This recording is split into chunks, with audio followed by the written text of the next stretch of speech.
Eh bien, bonjour à tous, on se retrouve aujourd'hui, donc nous sommes le 20 février 2023 pour le test d'un nouveau panneau solaire que j'ai reçu.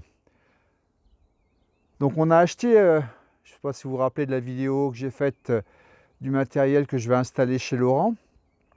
Donc Laurent a acheté 8 panneaux solaires et j'en ai profité pour en même temps en acheter 4 pour moi.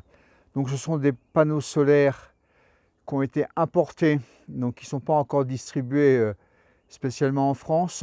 Donc le collègue chez qui je les ai achetés, elle en avait acheté 2 palettes pour lui et puis pour des petites installations qu'il réalise. Donc ce sont des panneaux qui sont donnés pour 560 watts crête et une dimension un peu plus grande que les panneaux qu'on a tendance à connaître actuellement. Ces panneaux font donc 2,26 m de longueur et 1,15 m de largeur. Alors que nous dit la plaque signalétique du panneau solaire? Donc la marque déjà Blue Sun, c'est une marque donc chinoise de la gamme Solar Home. Donc c'est un panneau en cellule monocristalline d'une puissance de 560 watts crête. La tension de travail, donc la tension VMP, est de 42,33 volts. L'intensité de travail au maximum, donc IMP, pas au maximum, l'intensité de travail quand le panneau produit le maximum, est de 13,23 ampères. La tension VOC de 50 volts et l'intensité de court-circuit de 14,14 ampères. Voilà, prévu pour être mis dans des strings maximum de 1000 à 1500 volts DC. Les dimensions 2278 mm multipliées par 1134 mm, 35 mm d'épaisseur, un poids quand même relativement important, 28,6 kg. Voilà, les tolérances, les caractéristiques dans lesquelles sont faites les tests de puissance crête. Voilà. Donc un panneau certifié CE à vérifier. Donc ces nouveaux panneaux, ce sont des panneaux de 144 demi-cellules. C'est important, ce qui fait que la tension en circuit ouvert du panneau est assez importante, elle est de 50 volts. Donc ça veut dire que si jamais vous voulez les mettre sur un MPPT traditionnel qui monte à 150 volts, vous pourrez à peine en mettre 3, parce que 3 déjà, ça sera à la limite. Donc vous pourrez en mettre 2, vous aurez une tension de 100 volts, ou alors vous utilisez un MPPT, ce qu'on appelle haute tension. Et là, suivant la fabrication du MPPT, vous avez des MPPT à 450, 500, 600 volts, voire 1000 volts, peut-être même plus en matériel un peu plus professionnel. Donc ces nouveaux panneaux, enfin ces panneaux solaires, ce sont des cellules monocristallins, mais de technologie PERC, PERC. Alors actuellement, c'est une technologie qui est pas mal utilisée dans les cellules photovoltaïques. C'est une technologie qui rajoute une couche de passivation de la surface arrière et qui permet un renvoi d'énergie vers la couche silicium.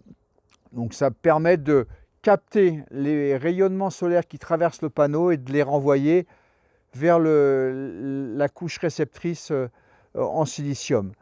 Ce qui fait qu'on a des panneaux solaires avec un rendement de 21,68%.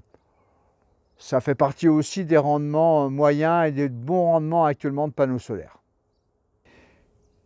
La majorité des panneaux solaires qu'on trouve actuellement dans le commerce, là vous avez des panneaux solaires qui font à peu près maintenant 450 watts, ce sont les panneaux solaires avec des dimensions plus petites, moins de cellules. Le mien n'a rien d'exceptionnel dans le sens où il y a plus de cellules et ils ont agrandi la surface du panneau, mais la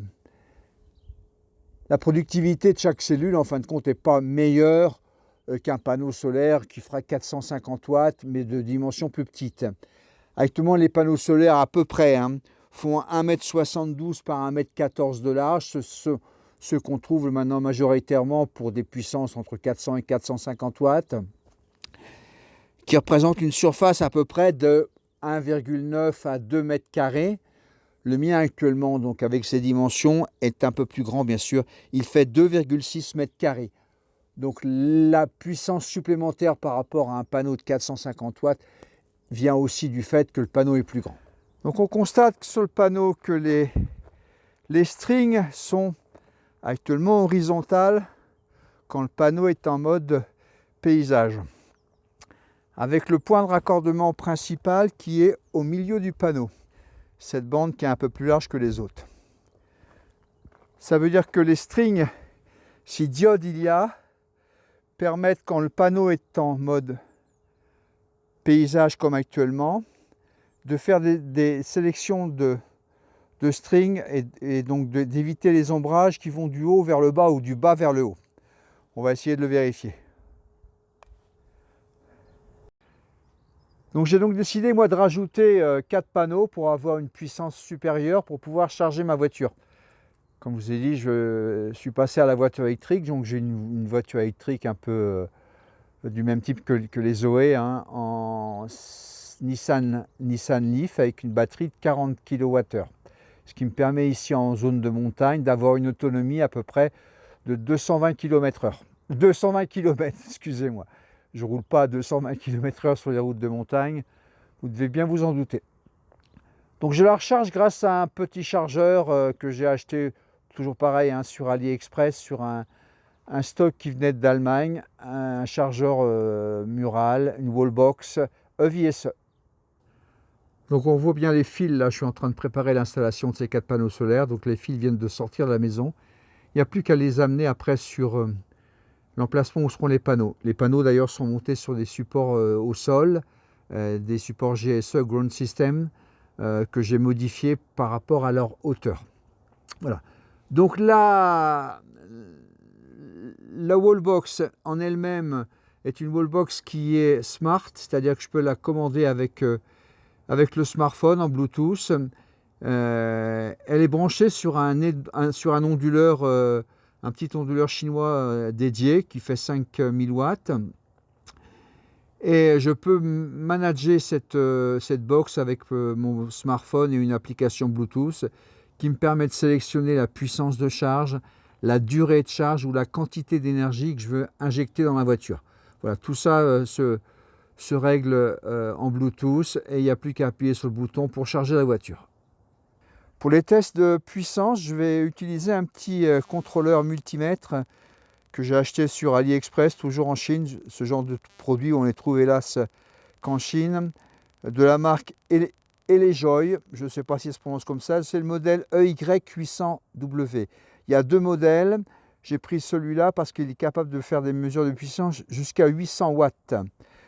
C'est bien sûr un contrôleur, un multimètre dédié au test des panneaux solaires, qui est équipé d'un petit tracker MPPT et qui en quelques secondes vous donne toutes les caractéristiques de votre panneau quand il est bien sûr orienté soleil, qui vous donne la puissance, l'intensité de travail et la tension bien sûr de travail.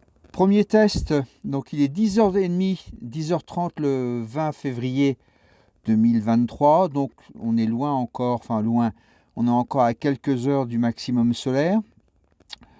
Donc là le soleil est bien sur le côté et le panneau prend les rayons solaires vraiment de côté et actuellement le panneau produit 366 watts, une intensité qui est de 9,73 ampères et une tension actuellement de 46,83 volts. Eh bien, il est maintenant 11h. 11h, donc on est à 2 heures du midi solaire. Et actuellement, le panneau donc, produit 408 watts.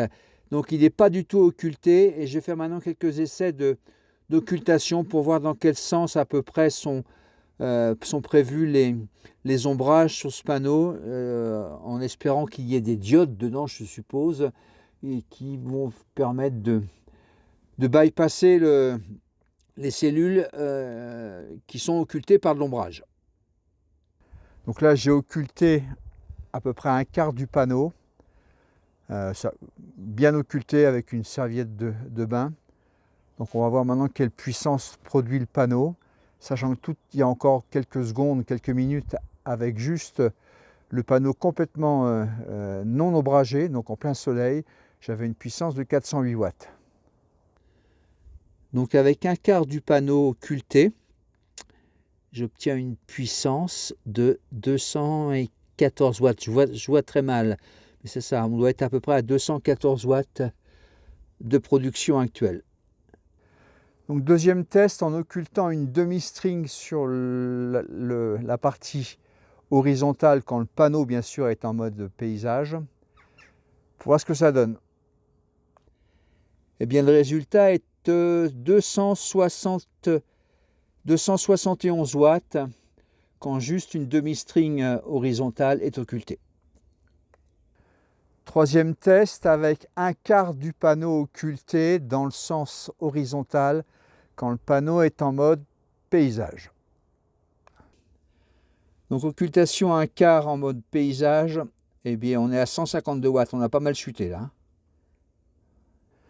Cette fois j'occulte en fin de compte, les 6 strings de cellules. Donc logiquement, je n'ai pas vérifié encore, mais par rapport à ce que je viens de voir jusqu'à présent, le panneau là ne devrait produire aucune puissance. Donc ça se confirme avec la serviette de toilette qui occulte les 6 strings par la moitié. On arrive à une puissance qui est limite 10 watts, une dizaine de watts, c'est-à-dire que le panneau ne produit rien du tout. L'intensité, on voit bien, est de 260 mA, donc là le panneau ne produit rien. Bon, je vous ai fait un petit schéma là, pour faire une synthèse un peu de ces derniers tests et de ce que j'ai pu constater. Donc le panneau est divisé en 6 zones. Chaque zone comporte 24 demi-cellules qui sont en série donc. Et à chaque fois, 2 zones sont en parallèle. Et ces 2 zones en parallèle sont donc en série avec les autres zones qui, elles aussi, sont en parallèle. Chaque zone, bien sûr, comporte une diode bypass qui fait que si jamais il y a une partie de ce panneau, une des zones qui est occultée entièrement ou simplement une seule cellule, elle va limiter le courant dans la série. Et donc, la diode bypass va permettre aux autres éléments de la série de passer le circuit et de ne pas chuter en intensité. Donc toujours le 20 février 2023 et il est pile 11h58, midi 58. Et midi 58, c'est l'heure exacte ce qu'on appelle le midi solaire. Donc c'est le moment où le soleil va être le plus haut sur l'horizon et donc où la production solaire est à son maximum. On va aller jeter un coup d'œil. Voilà, donc midi solaire le 20 février 2023. Le panneau produit 497,2 watts. C'est un peu en dessous, c'est en dessous des 560 watts annoncés, mais c'est quand même une très très belle puissance. D'autant plus qu'aujourd'hui, le ciel est légèrement voilé. Alors attention, ce n'est pas une catastrophe, hein, mais je pense avoir quand même quelques watts qui disparaissent dans le voile du ciel. Donc la puissance 495 là actuellement watts, la tension MPPT 36-32, l'intensité MPPT toujours 13-63 ampères et la tension VOC 45-73. Comme vous avez pu le voir, systématiquement toutes les 20 secondes, le contrôleur refait une mesure et donc il remet le panneau au court-circuit, il remesure la tension VOC et puis il refait un calcul de puissance max au MPPT. Voilà. Donc voilà pour ces tests. Pour moi, ils sont concluants. Je ne m'attendais pas à dépasser les 560 watts. D'autant plus que la température aujourd'hui n'est pas chaude, mais il y a un bon 15 degrés là, en face les pierres de granit. Donc voilà, moi je suis heureux des résultats. Pour moi, ça correspond au datasheet et aux données constructeurs. Ben voici pour cette vidéo. J'espère qu'elle vous a plu, qu'elle vous a intéressé. Comme d'habitude, n'hésitez pas surtout à mettre un pouce vers le haut. Et je vous dis à la prochaine pour de nouvelles aventures photovoltaïques ou hydroélectriques.